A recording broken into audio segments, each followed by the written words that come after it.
आता एक गोष्ट म्हणत की पवारांना सुप्रिया सुळेंना मुख्यमंत्री करायचं म्हणजे जर त्यांची उद्या तशी तिथे म्हणजे घडलं, पण तुम्हाला वाटतं हे सगळं जे घडतंय 19ला जे घडलं म्हणजे 19ला त्यांनी कदाचित पहिला उद्धव ठाकरेंना पुढे करून तुम्हाला असं वाटतं असं हे काही कनेक्टेड आहे की आधी सत्तेतनं बाहेर काढावं यांना उद्धव ठाकरेंना बसून तिथे तुरतास आणि नंतर मग सुप्रिया सुळेंना आणण्याचं असं काही आहे? निश्चितपणे असं आहे आणि मला असं वाटतं की त्यांच्याच पक्षातल्या किंवा उबाठातल्या एका फार मोठ्या नेत्याने मला सांगितलं की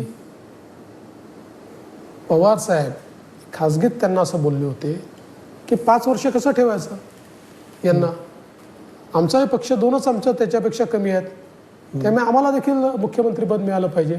अर्थात ती वेळच आली नाही, पक्ष त्या ठिकाणी फुटले ना आमचं सरकार आलं. ही तुमची ऑथेंटिक माहिती तुम्ही सांगता की जसं शरद पवारांचं अतिशय मोठ्या नेत्यांनी मला सांगितलं. शरद पवारांनी मुख्यमंत्रीपदाची मागणी केली होती, मागणी केली नाही किंवा इच्छा करून दाखवली. आताही त्यांची इच्छा तशीच असेल तुम्हाला असं वाटतं?